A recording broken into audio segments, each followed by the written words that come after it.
the soul mirror where the body whispers, the spirit listens, and healing becomes holy. I'm your host, Shreya. Today's guest, Christine Ruch, isn't just a wellness guide, she is a living testament. After naturally healing from 20 years of multiple sclerosis, she is now helps others to reawakening the intelligence of their nervous system and reclaim their power to heal.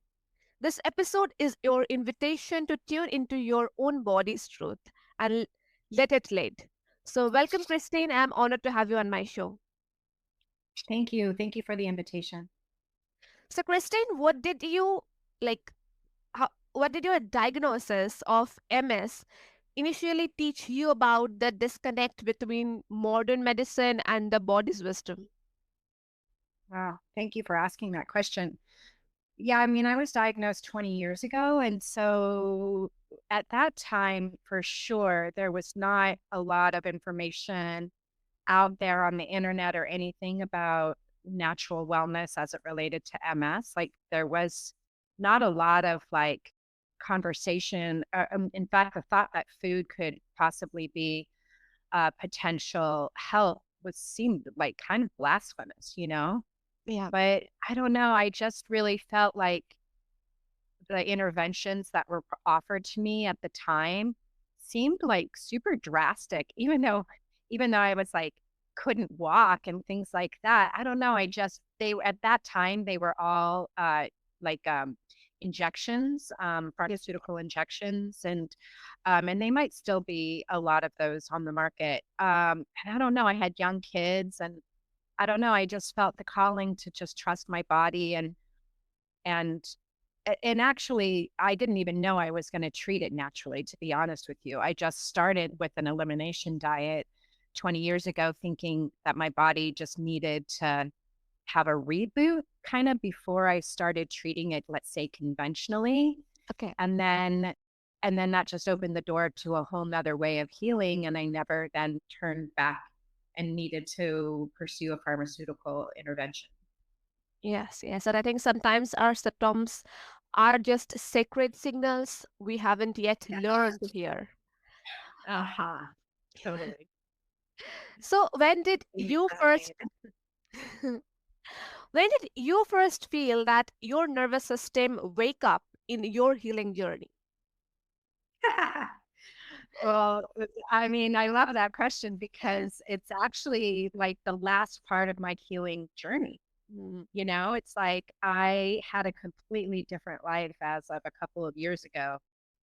Um, and I mean, I thought I actually never really had a nervous system connection. It felt like nervous system was like this nebulous part of yourself. It's not an organ that you can find. It's not something you can test, like some sort of measurement. And so it just felt like ephemeral and like nothing that you could really like truly connect with. And my work in the last number of years has been all about learning that really the nervous system is probably the primary place we should all be looking when we're looking to heal from a chronic illness. Because your body holds so much, and we don't even have like a conversation around that in Western culture. yeah. So it's only been it's like the last thing that I started doing. I lived a life where everything was just very forced. It was very like structured. It was a lot of like, you know, um, a lot of energy put into my lifestyle interventions and all of that. And it wasn't this other way of going into the body and into creating a relationship with your nervous system and trusting that once you do that, your body knows how to respond and knows how to heal all on its own without you needing to tinker with all these external interventions. Yes, yes. And I think that's so beautiful. And also you have blended science and soul in your approach. So why is Yes. nervous system regulation foundational to real healing? Yeah. Well, I think it just goes into this new way of thinking. I feel like I mean, a lot of this knowledge has been coming out, like, the book The Body Keeps the Score and Gabor Mate and The Myth of Normal. And there's a lot of conversations floating around there, but it almost felt like an adjunct, kind of like this external modality that's sort of nebulous and esoteric and not necessarily something that should be the front line and the foundation for all healing. And I guess it begins with this deep understanding in the truth that we do hold everything that's ever happened to us in our body. And then we create these coping mechanisms to separate ourselves from those things Mm. because we don't have the capacity to hold them, meet them, greet them, feel them, release them, move them. Like we don't have a language for that in our society in general, especially as it relates to the healing process. That feels like a new learning and a new recognition that people are starting to tap into. Yes, and it's so powerful to realize that calm isn't just a feeling, it's a physiological strategy. And Yes. so how do trauma patterns block or dysregulate this healing intelligence? Yes, that's such a good question.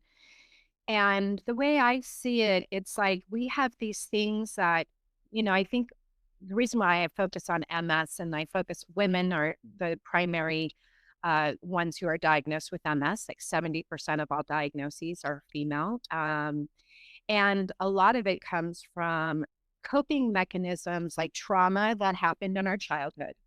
And then we created a coping mechanism that then we label now a personality trait, like I'm so ambitious, or like whatever these personality traits. I'm a type A, I'm overachiever, like these personality traits that we now, as in Western culture, we assign to something that you should be proud of, you should be look up to, like you should strive to be ambitious or type A or things like that. And we're not recognizing necessarily that character personality trait is like developed on the back of trauma that happened in our childhood that we had no way of like processing. Yeah, And we had no knowledge of that. And probably a lot of our ancestors, you think about how your family, my family was like, this is generations of new understanding that I think wasn't really available to previous generations. And so far as like really understanding the importance of addressing these traumas in childhood. A lot of this is maybe where like generational trauma comes in, right? yeah, Is our inability to see this in our own children and see how we are are passing along our coping mechanisms from our childhood and how our parents managed us. And we're passing that to our children just subconsciously.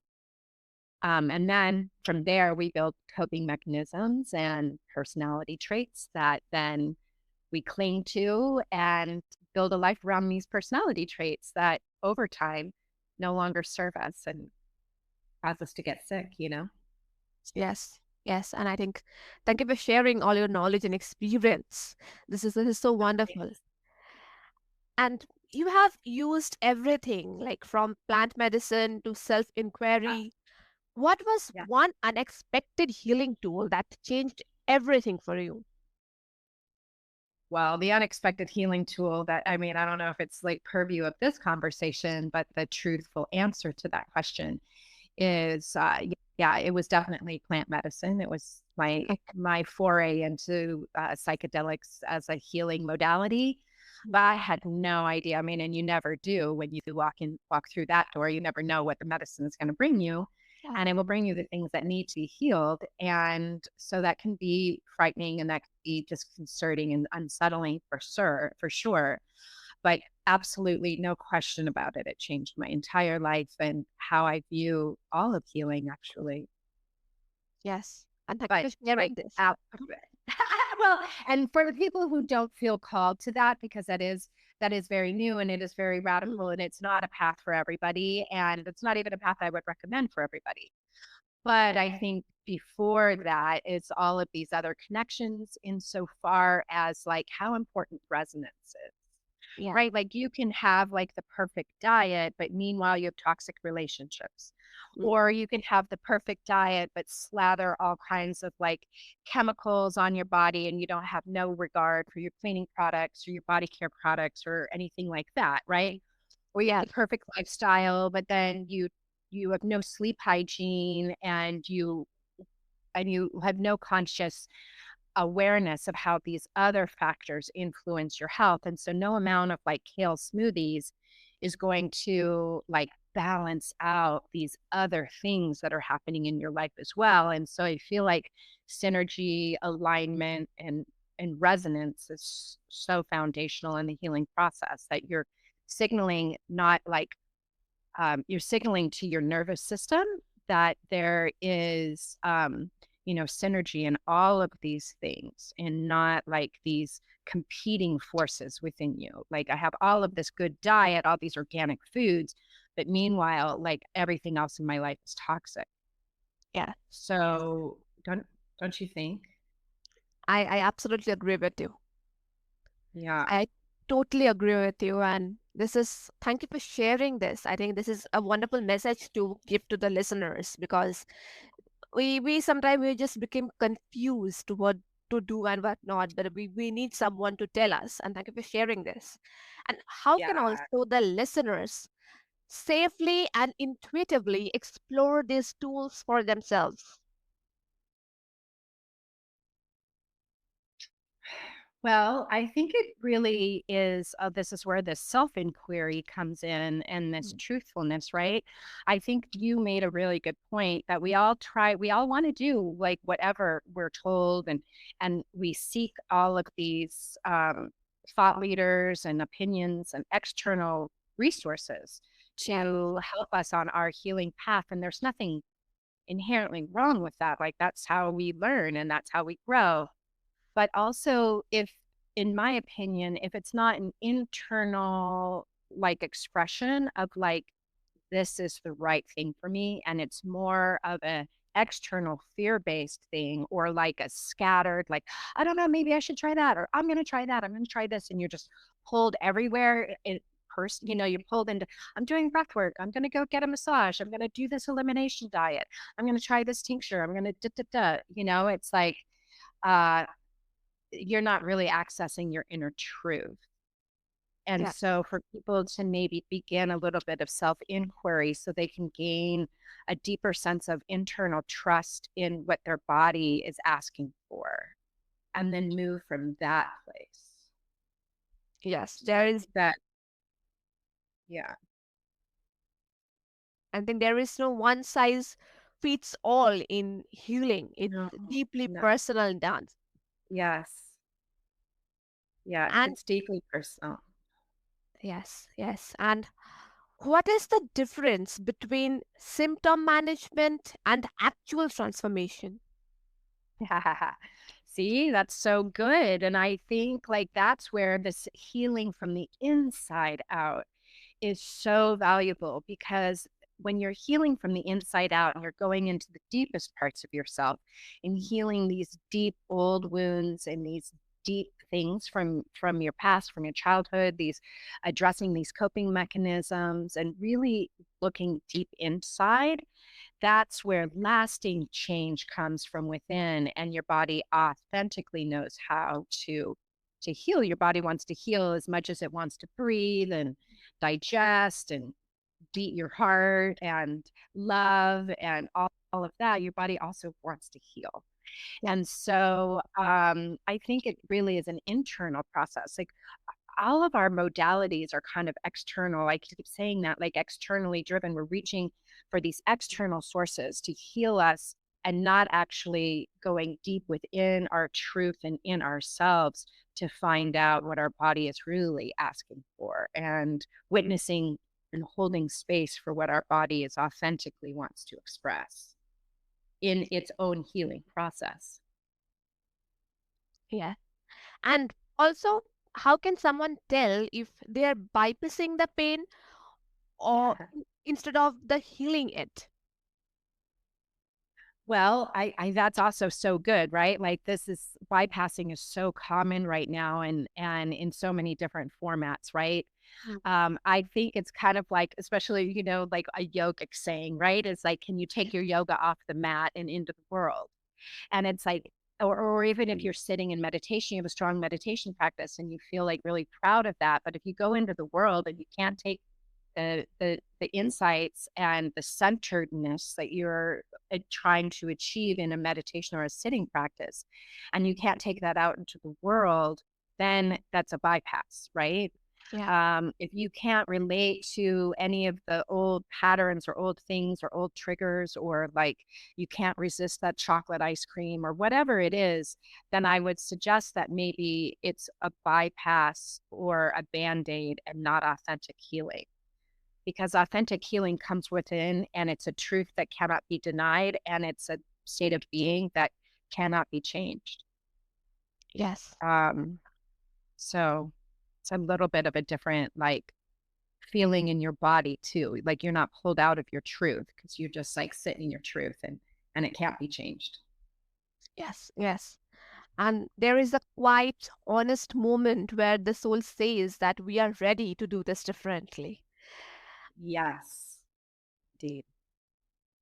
And I first, do you I'm sorry to interrupt you, but don't you feel like how do you perceive this? I think for me, like really learning how to be in stillness and in presence, and as opposed to necessarily in a meditative space, there's nothing wrong with that, but more of an embodied stillness and an embodied awareness that's all comes from the quiet place, so you can actually hear what your body is wanting to say and you can act on it, right? Because how often also do we get these pings of truth our soul is telling us, but we're not, both we're afraid to trust.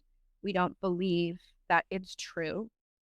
Um, we don't believe intuition or whatever programming that we have that sort of like um, shuts down that intuition. But I personally have seen with my own path that once I start trusting and acting on the messages, then the messages start coming through more and more. It's like my body trusts me that I trust it. And then when my body recognizes that I'm listening and that I'm trusting, then it starts providing me with more information. yeah. And it's almost like my inability to tap into my wisdom or trust my wisdom and trust my intuition was also holding me back. So my body knew I didn't trust. So then my body didn't, like, there was like this communication breakdown. But once I started to listen and trust and act in accordance, then all of a sudden, all of it started happening for me. Yes. Yes. And that's so true. And I think for someone who is stuck in fear or fatigue Mm. or flare ups, what is a gentle entry point to start restoring their nervous system today? I love that question. Um, I think that, like let's say there's a lot of nervous system modalities out there, Mm. somatic experiencing and all, there's so many different things. And there's not that there's anything wrong with any of those. Um, but what I really love is this whole idea of full allowance for what is. And like the fact that we don't necessarily build into any of our healing work this idea that there's nothing wrong with you. There's Yes. nothing to fix. There's nothing to do. It's gentle. It's safe. It's soft. It's loving. And it's not something that you have to force. It's not something that can be forced. It's something that's just full allowance. And maybe just being able to sit in this space and learn how to hold everything that is moving through you.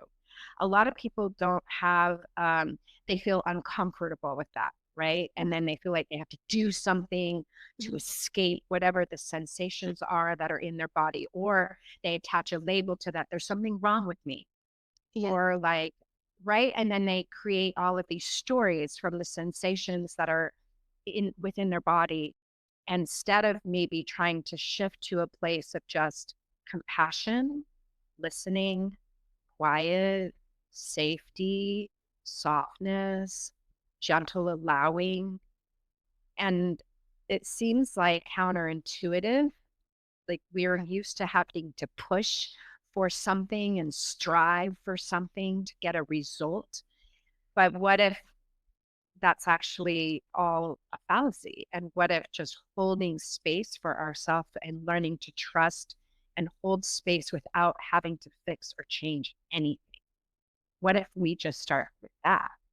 Yeah. And like learning to trust the sensations in our body and not be afraid and not feel like you have to like do something about it, like, but rather just show your body, I'm listening, I'm here, I'm staying with all of this now.